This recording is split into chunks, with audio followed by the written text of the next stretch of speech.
Hello les gars, j'espère que vous allez bien, on est mercredi donc on se retrouve pour une nouvelle vidéo. Aujourd'hui je vais vous raconter un petit peu 5 choses que je vous déconseille de faire en Corée du Sud. Mais avant de commencer, n'oubliez pas de vous abonner à cette chaîne YouTube si c'est pas déjà fait, aussi d'activer la cloche de notification pour voir toutes les vidéos que je sors du coup au moment de leur sortie. Et suivez-moi aussi sur Instagram, c'est inesai.yt. Maintenant que tout ça a été dit les gars, on va pouvoir commencer avec la vidéo du jour. Restez bien jusqu'à la fin parce que le dernier point, donc le 5e, je vais vous raconter aussi 2 anecdotes qui vont avec. C'est des anecdotes qui me sont vraiment arrivées pendant mon échange universitaire. Donc vous allez voir, c'est assez intéressant.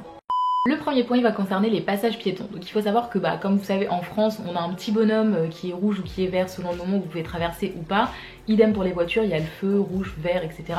En Corée du Sud c'est plus ou moins la même chose, sauf que le moment où vous pouvez traverser, en fait il y a un petit décompte en fait qui va vous indiquer à partir de quel moment les voitures vont passer au vert. Je crois que c'est 30 secondes si je vous dis pas de bêtises, donc je suis plus très sûre de cette information, mais en tout cas il y a un décompte. Et le truc où je vous conseille de faire très attention déjà premièrement, c'est quand le décompte arrive sur la fin, donc par exemple quand il va vous rester je sais pas 3 secondes, un truc comme ça, faites hyper gaffe. Si vous voyez que le passage piéton est très long, et c'est souvent le cas en Corée du Sud, franchement faites grave attention, parce que le truc c'est que à zéro, il n'y a pas un petit temps, un petit décalage comme en France où par exemple le passage piéton va être rouge pendant que le feu va être rouge, histoire de faire un peu la transition.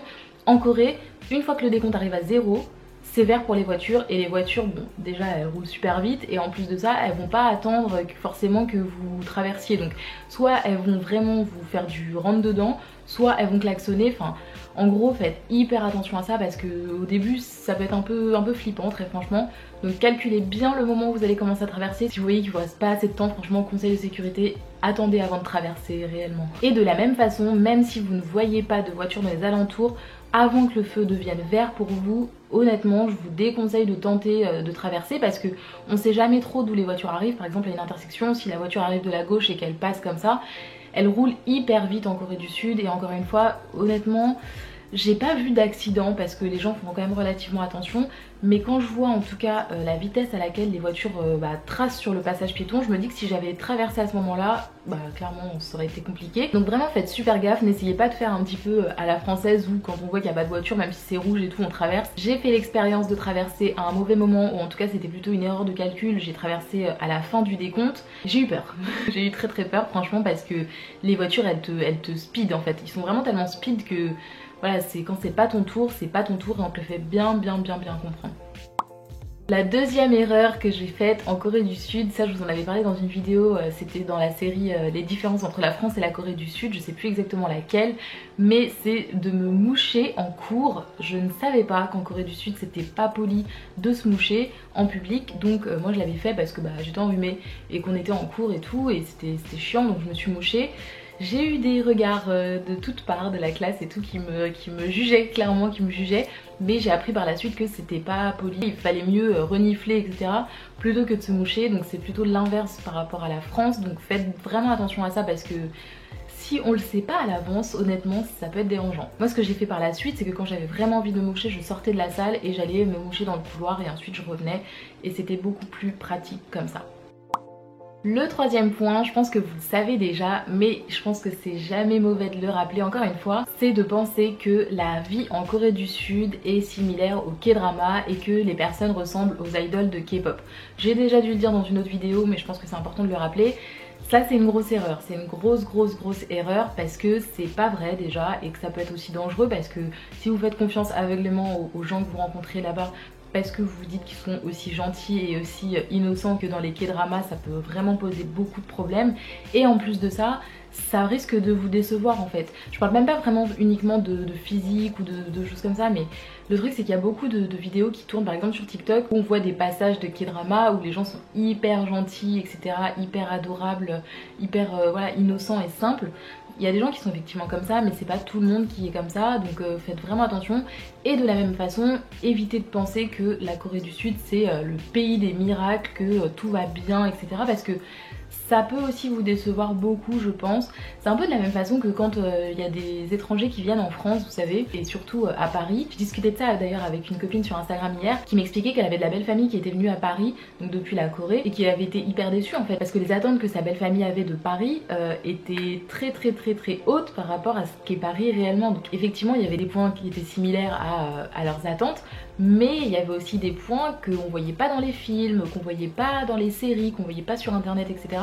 Donc quand ils sont arrivés sur Paris, bah ça a été un choc. Et bah je pense que c'est exactement la même chose quand on va en Corée du Sud. Il faut vraiment faire attention à pas avoir trop d'attentes, je pense. J'ai pas eu ce passage là parce que comme je vous l'ai dit dans la vidéo où je vous explique comment est-ce que je suis partie en Corée du Sud, honnêtement je connaissais rien du pays avant, donc je pouvais pas avoir d'attente parce que vraiment je connaissais rien du tout. Mais du coup quand je suis revenue en France et que j'entendais des personnes parler de la Corée du Sud et de ce qu'ils pensaient que c'était et les raisons pour lesquelles ils voulaient aller vivre là-bas ou voyager là-bas, c'est vrai que ça me faisait un peu peur parce que après y avoir vécu un an, effectivement c'était une expérience extraordinaire, mais il y a aussi des points négatifs comme dans tous les pays.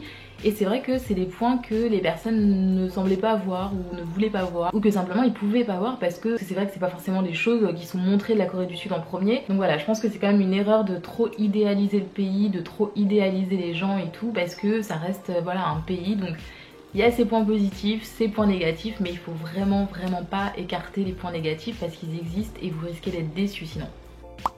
La quatrième erreur, ce serait au niveau des aegyo. Alors je sais pas si c'est vraiment une erreur, mais en tout cas, enfin, de mon point de vue, c'est une erreur. C'est que vous savez, les aegyo, c'est un petit peu ces petites mimiques qui sont très mignonnes, qui sont beaucoup utilisées par les filles coréennes. Je dis beaucoup, mais j'ai l'impression que c'est un petit peu de moins en moins. Mais bon, en tout cas, qui sont utilisées par certaines filles coréennes. C'est des petites attitudes enfantines, un petit peu mignonnes, etc. Et le truc, c'est que ça fait partie de leur culture, certes.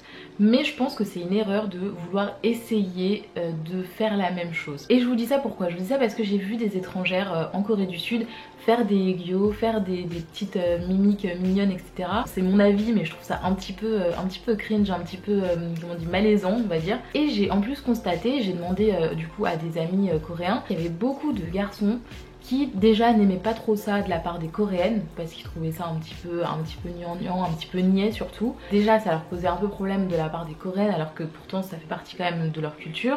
Mais de la part des étrangères c'était vraiment un red flag total pour eux et c'était juste pas possible du tout, totalement insupportable. Donc ça je pense que c'est une erreur à pas faire pour le coup. Après entre nous, enfin chacun est libre de faire ce qu'il veut, hein, ça fait de mal à personne de faire des aegyo en soi. Mais c'est juste que vraiment je pense que faites attention parce que c'est pas forcément hyper bien vu en fait tout simplement. Et de toute façon, ça fait pas partie de notre culture, c'est vraiment propre à la Corée du Sud, les aegyo. Faites un petit peu attention parce que je pense que c'est pas ouf. Et enfin le dernier point de cette vidéo, donc comme je vous disais j'ai deux anecdotes qui viennent avec. Comme vous le savez, le Japon et la Corée du Sud ont une histoire commune qui n'est pas hyper joyeuse. Et le truc c'est qu'il y a quand même encore un petit peu des séquelles aujourd'hui. Je sais pas exactement au point de vue politique comment est-ce que ça se passe aujourd'hui, mais en tout cas au niveau de la population, même si en vrai globalement ça va, il y a quand même encore des Coréens et des Coréennes qui sont vraiment pas du tout fans du Japon. Donc je vous explique, moi ce que j'ai fait une grosse erreur mais je le savais pas parce que comme je vous ai dit je connaissais pas du tout la Corée du Sud avant. Donc au niveau de l'histoire etc j'étais pas au courant de l'impact que ça avait encore aujourd'hui sur la population. Et j'ai fait une grosse erreur les gars, c'est que quand j'étais en cours en fait, il y a eu un moment où je sais plus pourquoi et je sais plus dans quel cours, mais on m'a demandé de venir donc au tableau et d'expliquer pourquoi est-ce que j'avais choisi de venir en Corée du Sud. Grosse erreur, ne faites jamais ça. J'ai commencé mon explication en disant que à la base je voulais partir au Japon, mais que finalement bah voilà les universités étaient bien meilleures en Corée du Sud etc. Et du coup bah j'ai choisi la Corée du Sud. Le problème c'est que j'ai entendu des rires très nerveux on va dire et j'ai un pote après donc de cette classe, un coréen, qui m'a expliqué pourquoi est-ce que j'avais entendu des rires nerveux. Parce que les coréens de ma classe avaient mal pris en fait le fait qu'à la base je voulais partir au Japon et qu'ensuite finalement je sois allée en Corée du Sud parce qu'ils l'ont pris un petit peu pour un choix par dépit, vous voyez ce que je veux dire. Donc ça a été pas très bien accueilli. Après j'ai vraiment beaucoup valorisé la Corée du Sud dans mon explication. Donc au final je pense que c'est quand même passé, enfin personne ne m'en a jamais reparlé. Mais en tout cas j'ai senti vraiment le malaise s'installer. Donc ça c'est vraiment, faites hyper attention. Je savais pas en fait qu'il y avait encore cette tension pour certains, surtout pour la jeune population. Donc c'est vrai que c'était hyper maladroit de ma part et du coup bah je m'en excuse. Donc pour le coup faites vraiment hyper gaffe parce que ça peut vraiment créer des tensions. Il y avait eu aussi un autre truc, donc ça c'est la deuxième anecdote. On a eu un travail de groupe où il fallait choisir une entreprise et en parler donc au cours d'un exposé. Le truc c'est que c'était un groupe mixte, donc on avait des Coréens, on avait 2 Coréennes je crois, et ensuite on avait 3 étrangers. Donc nous on s'était dit pourquoi pas choisir la marque Lotte. Pour ceux qui connaissent pas, Lotte c'est vraiment une marque énormes en fait ils ont des supermarchés, il y a aussi le parc d'attractions Lotte World, ils ont beaucoup, enfin vraiment je pourrais même pas vous décrire, c'est une marque immense en tout cas, qui détient beaucoup de choses notamment en Corée du Sud. Le truc c'est qu'en fait au moment où on exposait nos idées, au moment du travail de groupe, donc entre nous, on a dû faire forcément l'historique de Lotte. Et il y a une personne de mon groupe qui a eu le malheur de dire que Lotte était une marque japonaise. Ça a créé toute une embrouille. Vraiment je vous mens pas, ça a créé toute une embrouille. En fait il y a une étudiante coréenne de notre groupe qui a pas du tout apprécié et c'est vraiment parti en cacahuète, hein. Elle s'est énervée etc. en disant que non pas du tout, Lotte n'était absolument pas une marque japonaise etc. Pourquoi la personne avait dit ça? C'est parce que tout simplement Lotte a été créé par un coréen mais a été créé au Japon et ensuite ça s'est bien développé en Corée du Sud et tout. Mais du coup étant donné que ça avait été créé au Japon à la base, en fait il avait tout simplement fait le raccourci que c'était une marque japonaise. Ça avait posé vraiment problème, ça rejoint donc le sujet que je vous ai dit au niveau des tensions qui continuent un petit peu d'exister entre le Japon et la Corée du Sud, même au sein de la jeune population. Donc voilà, c'est des trucs un peu touchy qu'on peut pas trop savoir, je trouve, en tout cas si on n'est pas dans le pays, où il faut faire en tout cas hyper attention. Donc voilà, c'est déjà la fin de cette vidéo, j'espère qu'elle vous a plu, j'espère que ça vous en a appris un petit peu plus sur les choses à faire, à ne pas trop faire en Corée du Sud. Il y a certaines erreurs que j'ai pu faire, donc voilà, je vous les ai mises un petit peu dans cette vidéo. D'autres erreurs que je n'ai pas faites mais que j'ai vu des gens faire. Donc pareil, je vous les ai mises aussi dans cette vidéo. En tout cas, n'hésitez pas à me dire en commentaire ce que vous en avez pensé, s'il y a des choses qui vous surprennent ou qui vous surprennent moins, etc. N'oubliez pas aussi de liker cette vidéo si elle vous a plu. Et on se retrouve mercredi prochain pour une nouvelle vidéo sur la Corée du Sud. Et d'ici là, on se voit dimanche pour un nouvel épisode de Une semaine, un drama. Donc prenez soin de vous.